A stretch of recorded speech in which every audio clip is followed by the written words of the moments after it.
Fantastic. Well, thank you, Jennifer, so much for hosting this and for welcoming us. And thank you, everybody, for jumping on. My name is Michelle Tagliamonte, And I'm Wendy McGlann.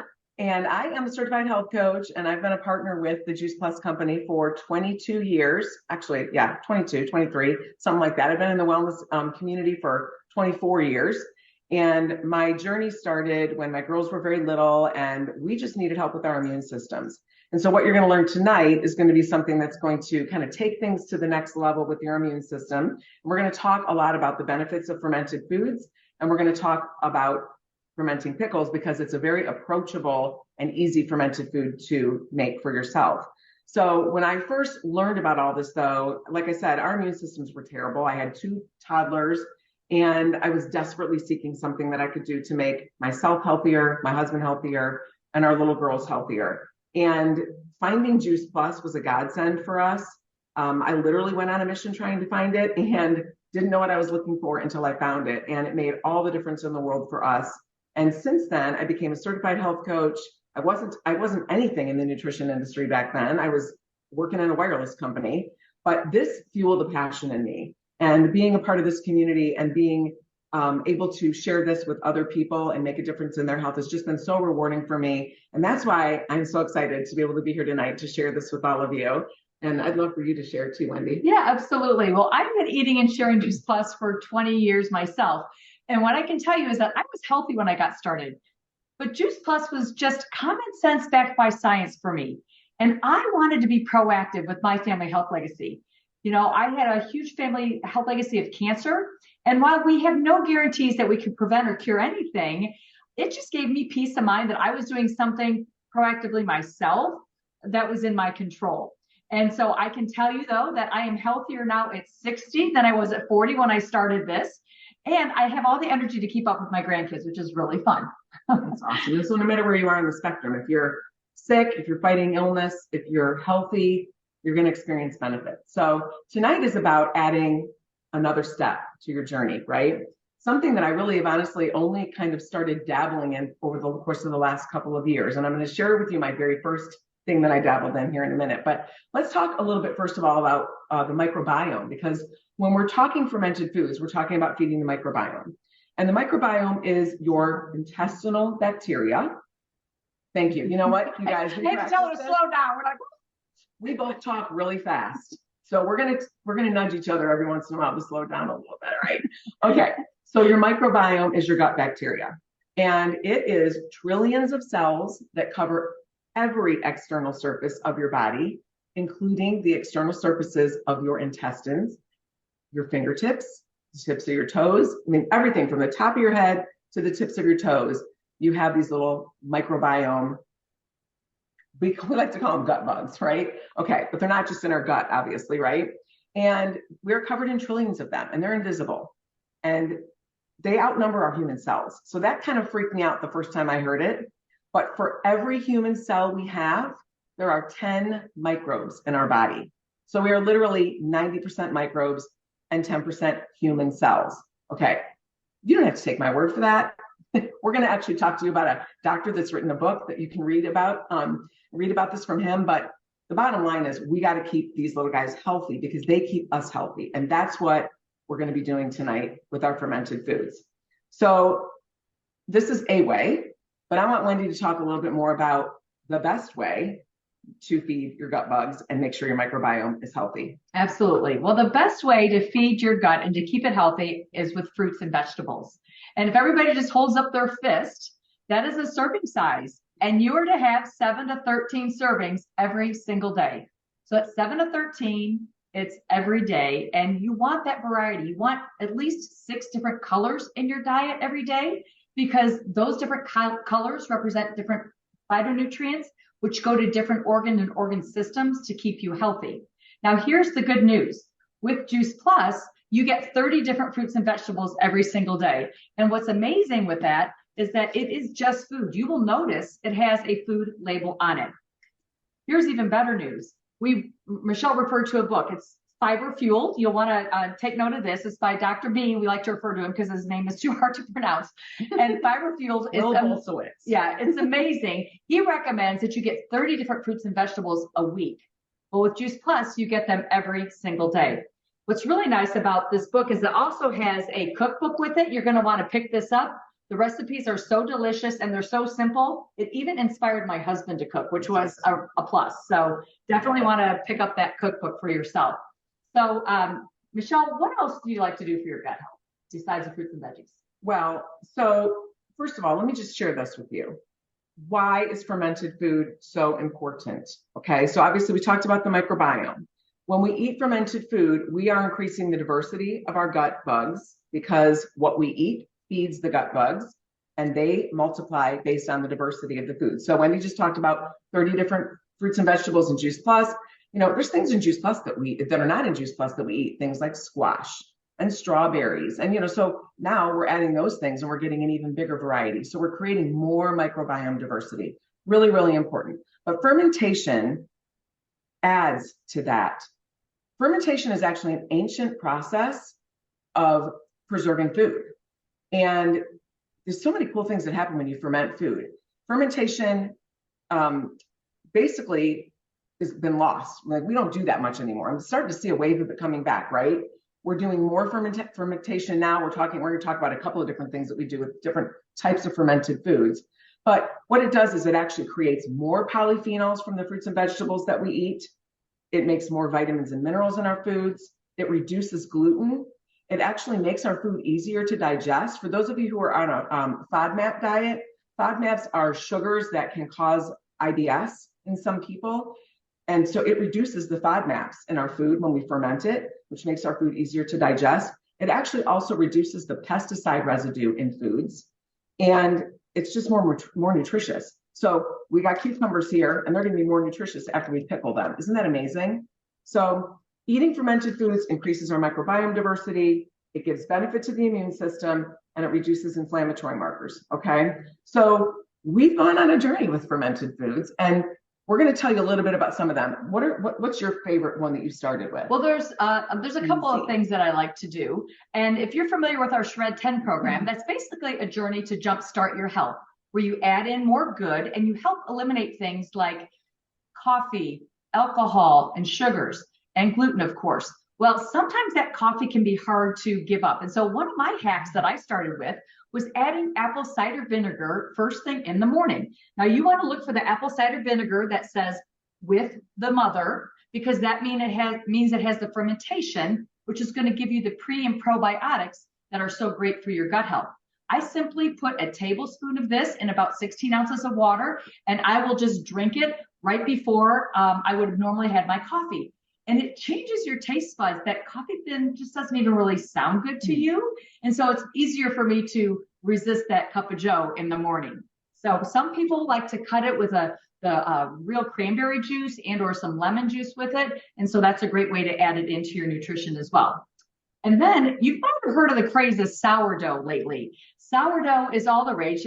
I mean, who doesn't love a good piece of bread, right? Love bread. But why is sourdough so good? Even people that are gluten intolerant have been known to be able to eat the sourdough bread because the fermentation in sourdough eats away at the gluten. It has more pre and probiotics in it as well, and it's lower in sugar. This is really important because just a couple of teaspoons of sugar can reduce your immune system by 50% for about 4 or 5 hours. So you definitely want to make sure you're having a low sugar diet. The problem is a lot of the breads that we buy in the store, even the sourdoughs, they're injected with things to make them taste more sour, right? So you want to make your own, and it's a really simple way to just get that good, healthy bread in your belly if you're going to eat bread. So yeah. Okay, so sourdough bread, though, requires that you have a sourdough mother. Not everybody's got a sourdough mother, right? Okay, I'm going to tell you about another thing that requires something because I want to just tell you about this. It's called kombucha. How many people out there like kombucha? How many of you have ever made kombucha? So this is something I learned about from another one of my buddies in this community. And kombucha is basically you start with tea and sugar, and you put in a SCOBY. And SCOBY, I don't know if you can see this, but this has been fermenting for a little while. So I've got the old SCOBY down here and the new SCOBY that's forming up here on top. It looks a little gross, to be honest with you. And I'm going to tell you what, you guys, the first time I touched one of this, I was so weirded out because SCOBY actually stands for symbiotic culture of bacteria and yeast. So who wants to touch that? Not very many people, but it's so good when you make it. And I can add lemon and ginger and all that stuff. But so here's the deal.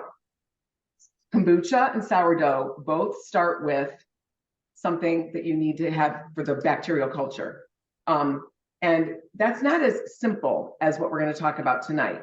One thing I want to share with you is you don't have to make your own kombucha to enjoy. I'm not going to be making my own kombucha. I'll tell you that right now. I can only do so many things in the kitchen at once.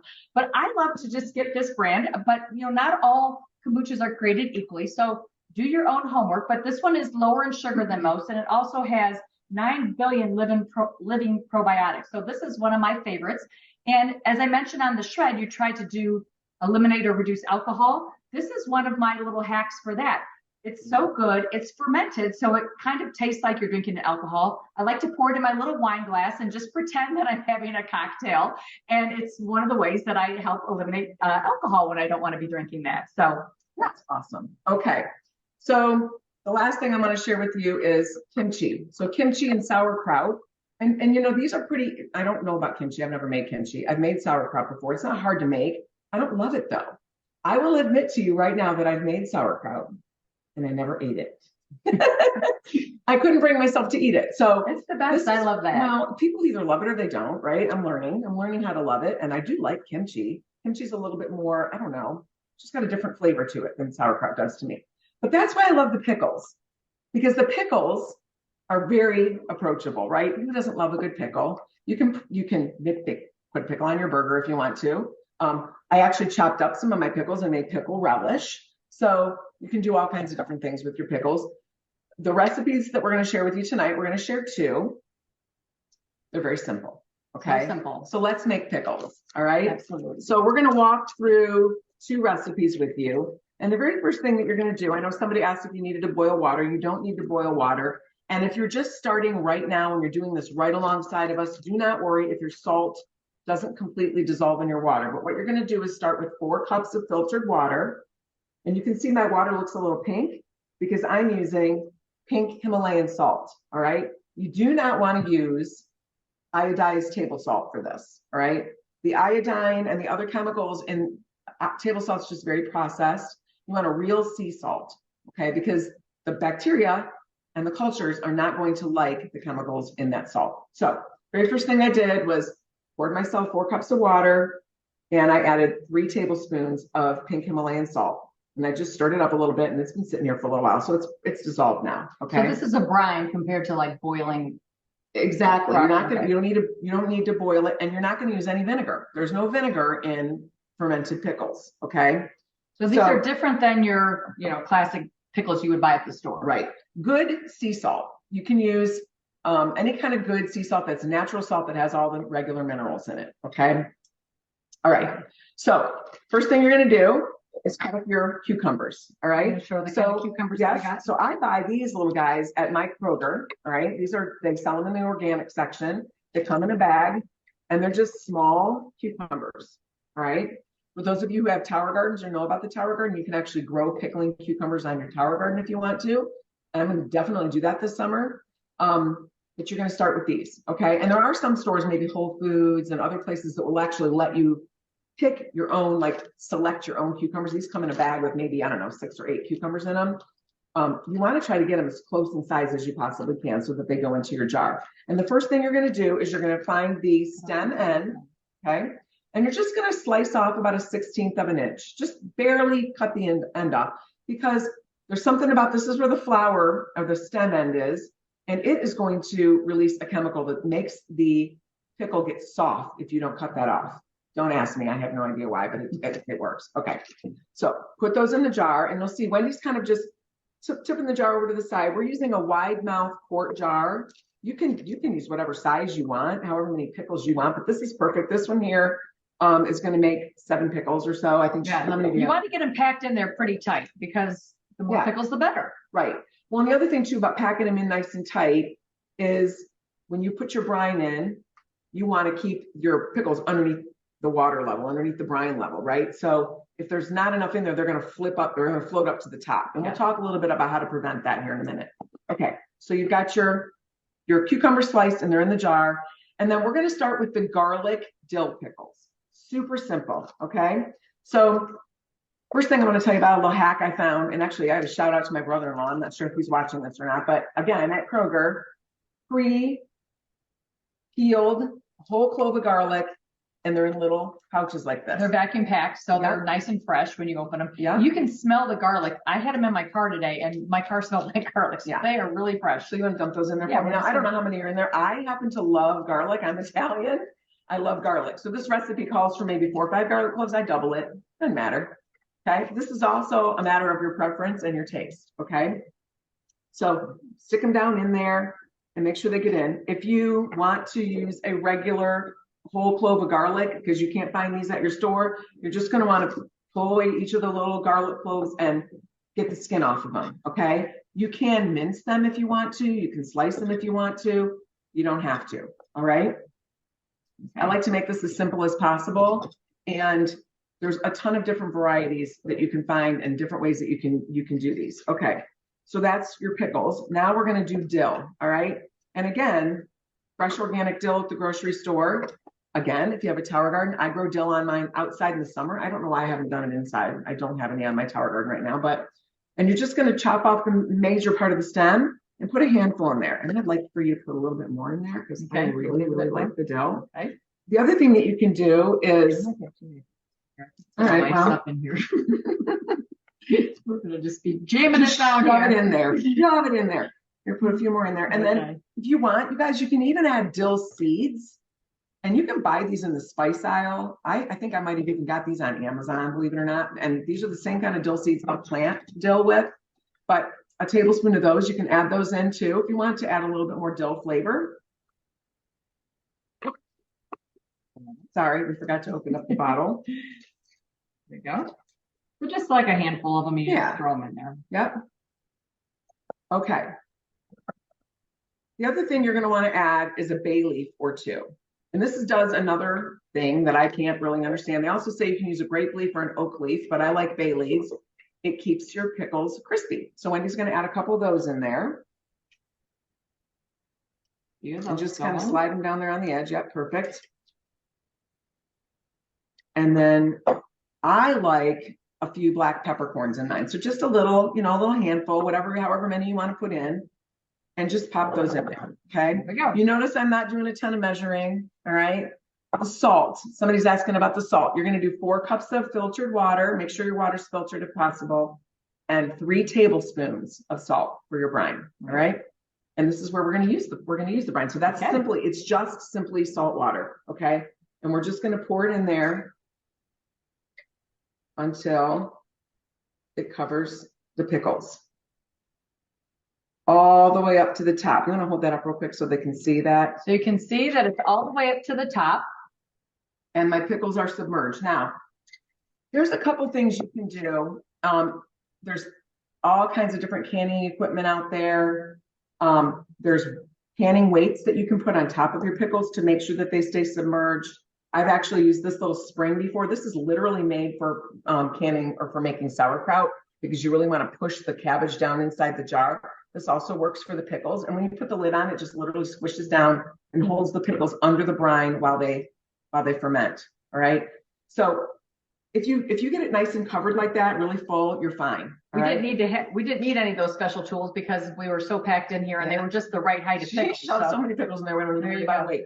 How about that burping lid? There's some special lids sometimes that you have with these. Yeah. If you go out to the store, so this came as a set. So it was a jar like this, that little guy in there, and this special lid. And I'm going to hold this up to the camera so you can see there's a little round disc on there. This is what they call a self-burping lid. Again, for this process, not necessary because you're only going to ferment these for 4 days. And I'll come back to that in a second.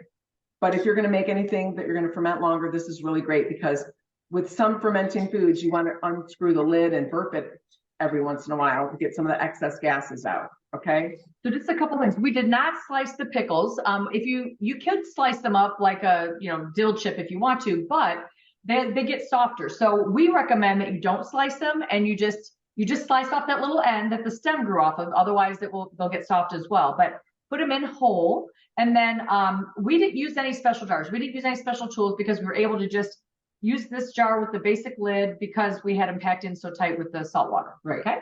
Okay. And so something that's a little different than, for example, quart size. Kombucha and some of those other things, you're covering your lid, you're covering your fermenting food with something like a coffee filter or whatever. This, you're actually sealing the lid up. All right.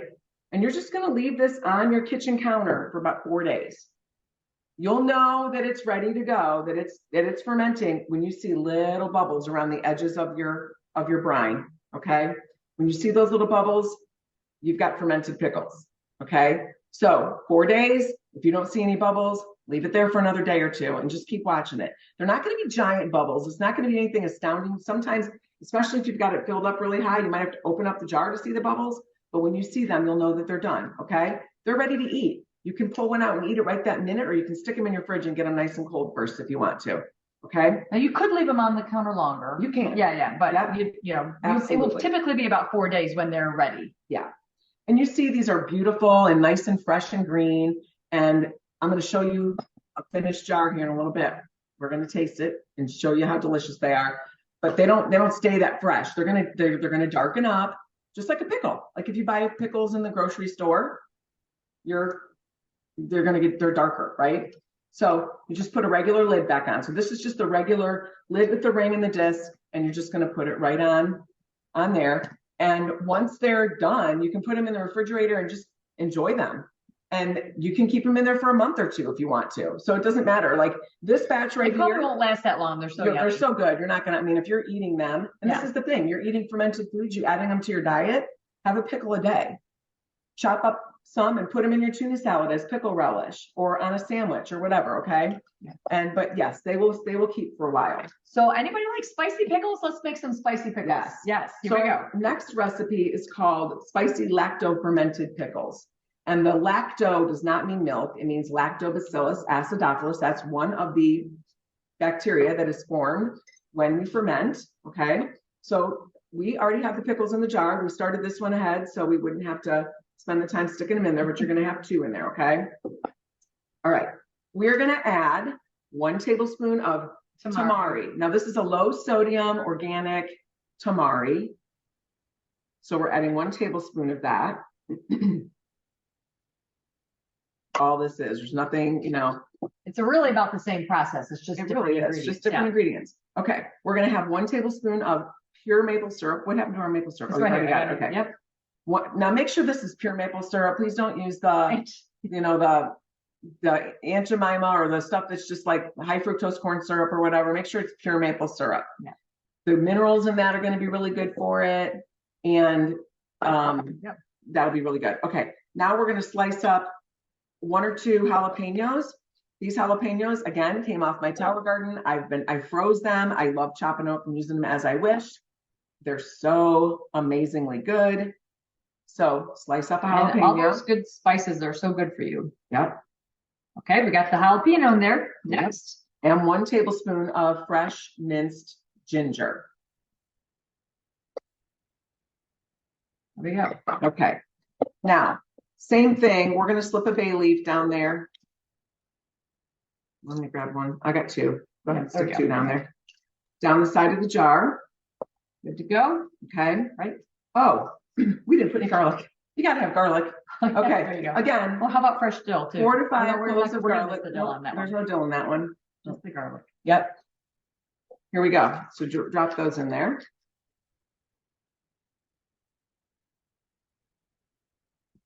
Right. So no dill. I lost the garlic. Right. Again, you know what, you guys, I love garlic. My recipe calls for 4 to 5 garlic cloves. I think we probably got 10 in here. Okay, so it's totally fine. You do to your taste. And if there's anything that you're allergic to, or like if you don't like jalapenos, you don't have to put as much in if it's too spicy for you or something. Yep, it's a matter of personal preference and taste. Yeah. What makes the magic is this saltwater brine. And again, what I've done is I've made a mixture, and I keep, like, if I've got anything left over, I'll pour it in a jar and just keep it in the refrigerator for the next time I make my pickles. And we're going to cover this again all the way to the top. Let me get a little more in there. Okay. Perfect. Yep. You know, you can add other ingredients too. I've made pickles with fresh onion sliced in there. I've ground up or chopped up fresh turmeric root. I've done caraway seeds, coriander seeds, celery seeds, fennel seeds, mustard seeds, and even little red chili peppers, which is actually added when it's added to this jalapeno one. It's really, really good. So Yeah. you can add whatever you like to make the recipe more fun to your taste. But the key is, again, you're going to do the same thing. You're going to leave this on your counter for four or 5 days, something like that, 4 days. So you see the bubbles. Okay. If your brine gets cloudy, no worries. Okay. It just means things are breaking down and it's fermenting. Okay. So just be laid back about it. This is a simple process. And, anyway, okay. Let's show them what the pickles look like after they've been sitting there for. So you can see this is a nice cloudy brine, and there's all my garlic cloves down at the bottom, and I've got peppercorns and dill and what else is in there? I think that's it. That's just the regular dill ones. Yeah, that's the simple dill ones. Okay, so I'm ready to taste a pickle. They smell amazing. They do smell amazing. Everybody needs a pickle, right? Yeah, grab one. Okay. Okay. And look, that's all squashed because I had that spring on top of it when I first took it on, but that's okay. Okay, so here we go. Ready? Cheers. Happy pickle eating. Hope you like the pickle party. Night. So good.